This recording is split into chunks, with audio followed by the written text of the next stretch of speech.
kulanti wacan wanaagsan idil ahaantiinba meel kasta oo naga daawanaysaan ku soo dhawaada waraysi gaar oo aan la yeelanay wasiirka arrimaha dibadda iyo iskaashiga caalamiga ah ee dawladda federaalka Soomaaliya mudane Axmed Caawad Ciise. barnaamijka waraysigan ayaa wuxuu idinkaga imaanayaa magaalada Minneapolis gobolka Minnesota ee dalka Mareykanka. barnaamijkan ayaan waxaan su'aalo ku weydiin doonaa wasiirka arrimaha dibadda bal wasaaradda arrimaha dibadda iyo waxyaalaha uga qorshaysan Saacad Wasiir ku soo dhawow telefishinka caalamiga ah ee Somali Cable. waa dhawahay walaal ma santay su'aasha koowaad aan rabay inaan ku weydiiyo waxay tahay safarkaagan ku soo gaartay dalka Mareykanka muxuu daaranaa safarkayga aan ku soo gaaray Minnesota wuxuu la xiriiraa ku saabsan yahay inaan u mahadnaqo jaaliyadda Soomaaliyeed ee weyn reer Minnesota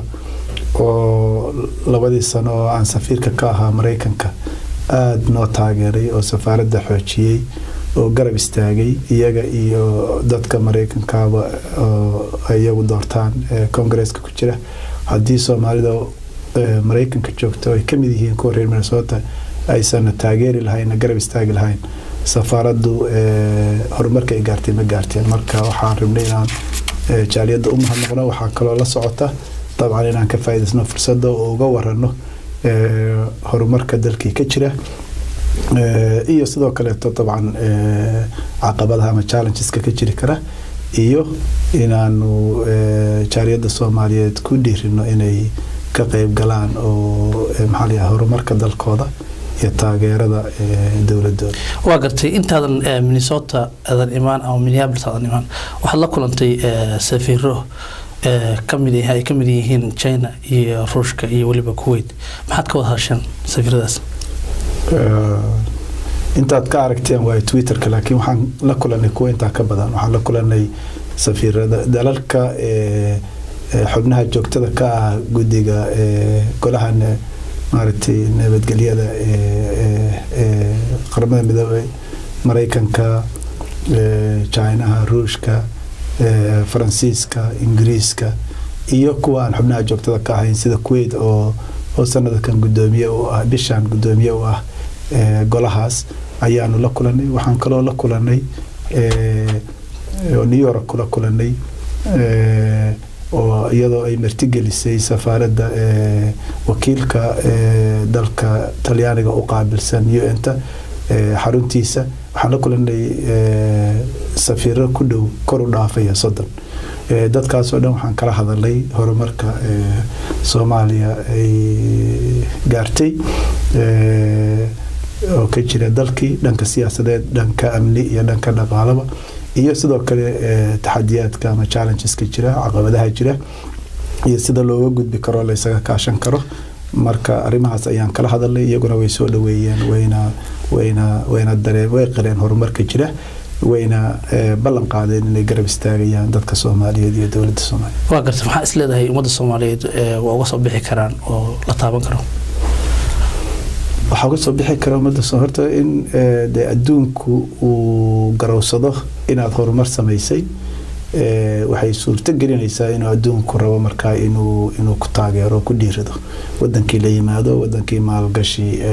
la gashado company yimaadaan wufuud timaado dawladda Soomaaliya garab istaago dadkii Soomaaliyeedna loo abuuro fursad shaqo mid waxbarasho iyo inay dib yaraato in adduunka maartay Soomaalidu ay qayb markale ka noqoto marka arimahaas faa'iidooyinkaas ayaa ka dhalan kara waa gartay inta badan wasaaradda arrimaha dibadda waa muraayadii dalka isla markaasna la rabo in adduunka laga gado siyaasadda dalka Soomaaliya dhawaan baa lagu magacaabay sida ra'iisul wasaaraha Jamhuuriyadda Federaalka Soomaaliya Mudane Xasan Cali Khayre uu ku magacaabay maxaa ku qorshaysan ugu horeysa maadaama aad ahayd safiirkii hore ee wadanka Soomaaliya u fadhiyay Washington maxaa ugu horeysa uu ku qorshaysan waxay qorshaysan inaan qorshaha xukuumadda iyo dawladda dalka Soomaaliyeed ay kala yihiin arrimaha dibadda inaan sida ugu fiican aan gacan uga geysto aniga kaligay maaha wasaaradda shaqaale badan bay leedahay diblomaasiyiin badan shaqaale badan wasaaradda ka tirsan waxa jira safaarada aynu leenahay waxa ka dambeeyay intaas oo dhan dawladdii iyo mishiinkii ama hay'adihii xukuumadda marka waxaan fulinaynaa siyaasadda arrimaha dibadda ee dalka Soomaaliya kaasoo ah in Soomaaliya suurad qurux badan laga bixiyo wanaaga ka jira dalkii la tilmaamo ama aada loo muujiyo hadday jirto maaragtay khalal jira ama maaragtay dibadhac yaro jira isagana contextigiisa ama xajmigiisa loo yeelo oo la geliyo waxaa jira dabcan marka taa waa arrinta guud oo dee wasiir kastoo arrimaha dibadda u qabto annaga sanadkan haddaan Soomaali nahay ama wasaaradda arrimaha dibadda waxay ra'iisul wasaaraha iyo madaxweynuhu ay nafareen inaanu aad uga shaqeyno sanadkan inaanu kor u qaadno waxa la yiraahdo political profile-ka dalka oo dawladda Soomaaliyeed dalka Soomaaliyeed fikradda maaragtay negative-ka laga qabo waa inuu yahay meel burbur iyo baaba iyo qaxooti iyo qax iyo argagixiso iyo maaragtay barcadbadeed ka jirto inaanu ka bedelo oo fikradda runta ah oo dalka taala waxa dhabta xaqiiqada dalka taala aan dunida u sheegno oo dunida inta badan aysan ka warhaynin taasi waxay dhalinaysaa marka in dadku marka ku soo dhiiradaan in Soomaaliya la macaamiltaan marka taas inaan kor u qaadno political profile-ka sidoo kale inaanu dhaqaalaha Soomaaliya sidii loo kobcin lahaa oo dalku maaragtay faa'iido dalka shaqo mid maxalliyaad fursadeed horumarka infrastructure-ka halbowlayaasha dhaqaalaha iyo waxaasoo kobcas ay u yimaadaan waa in dhaqaalaha dalka iyo iskaashiga dunida lala leeyahay la xoojiyo waa gartay waxaad ahayd intaad ahayd safiirkaad ahayd waxaa jirta inaad waqti badan aad ku soo shaqaysan duruufo kala duwan oo dhinaca maxaan ku dhahaa dhaqaalaha ha ahaato weli safaaradii wixii aad ku jirtay adigu qayb weli ku jirta waxaad tahay xog ogaal arrintaas soo waajahaysaa adoo soo kaabanaya arrintaas waa arrin noo yaala waxay ka mid tahay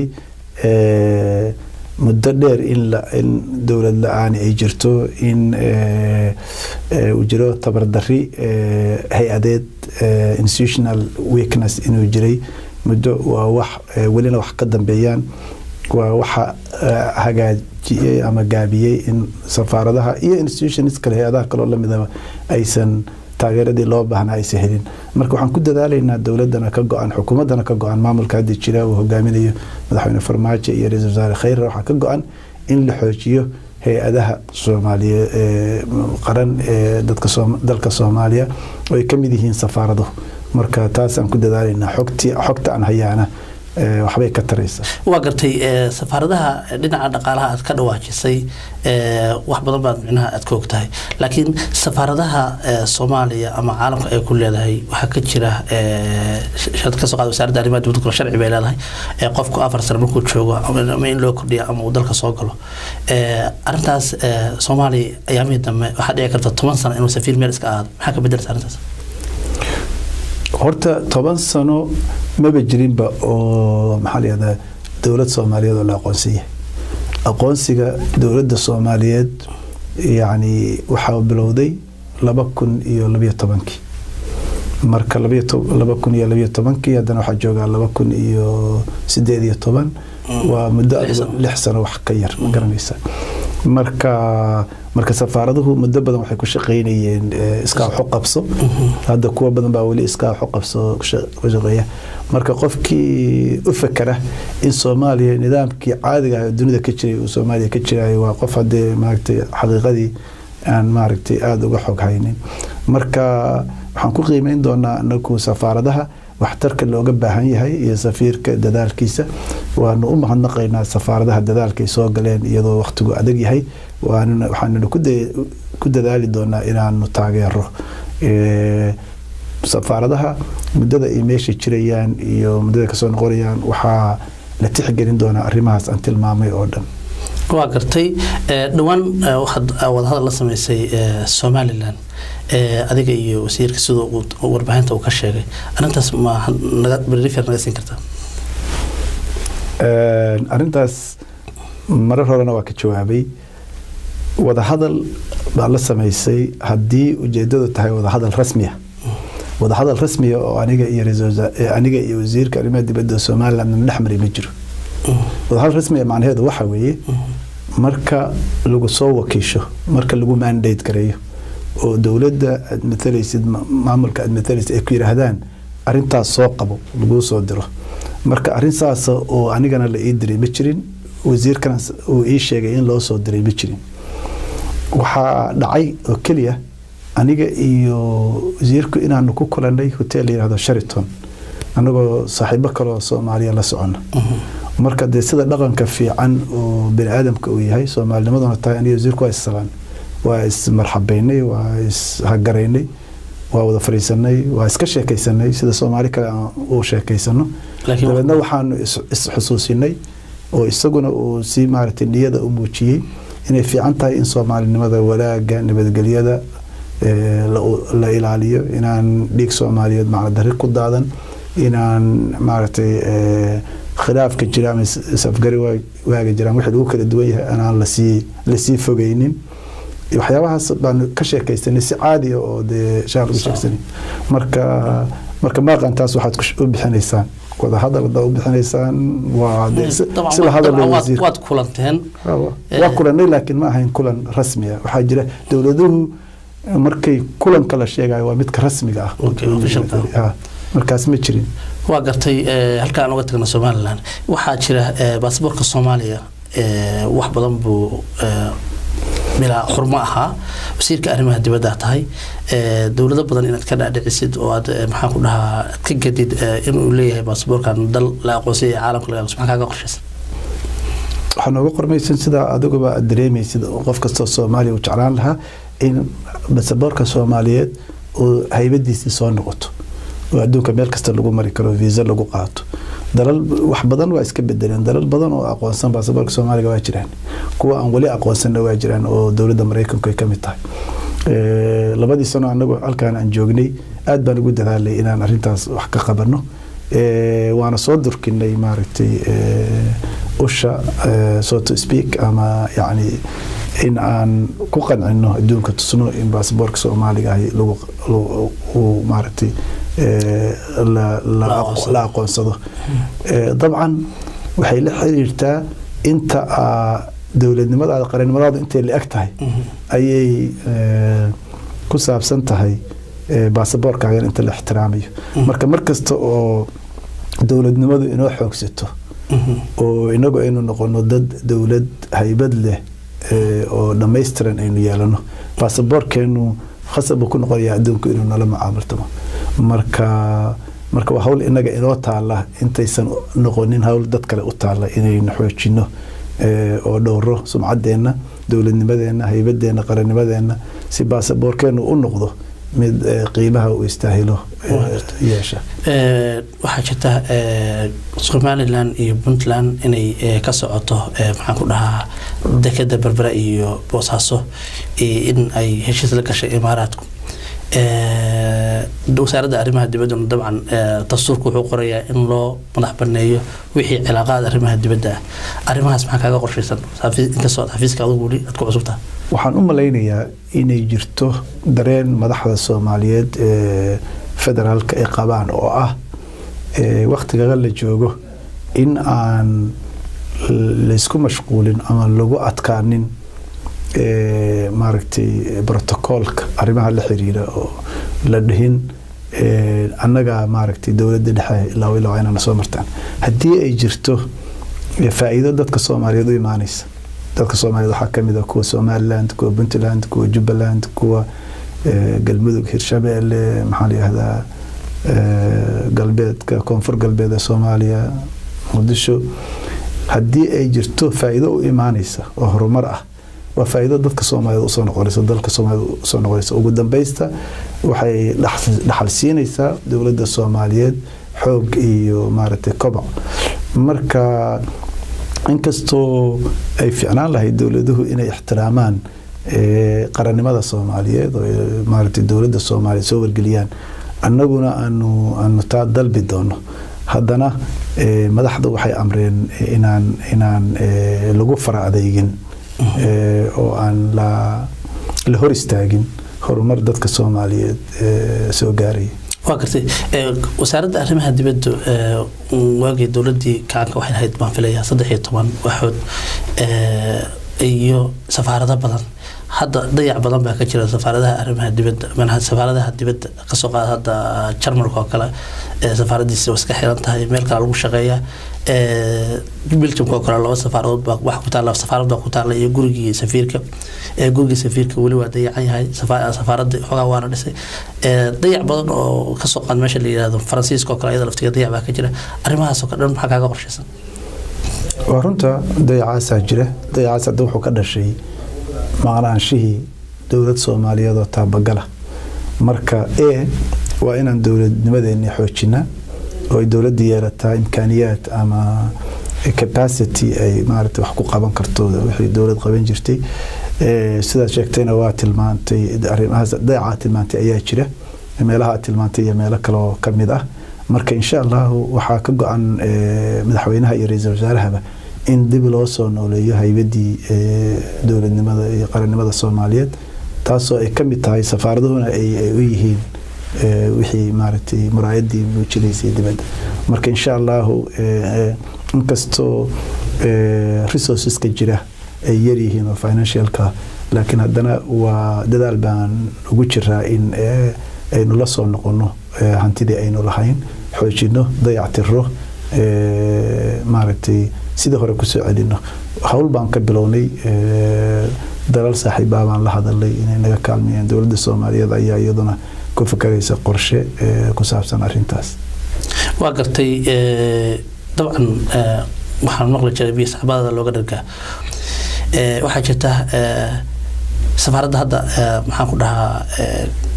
Belgium oo kale waxaa dhisay nin baa dhisay la yiri oo wax fiican ah haday jirto ninka sameeyay Soomaali yahay waa nin mudan in lagu amaano loogu mahadnaqo loogu taageero laakiin مثلا anigu waxaan ogahay tan Mareykanka kale taan ogahay nin Soomaaliya oo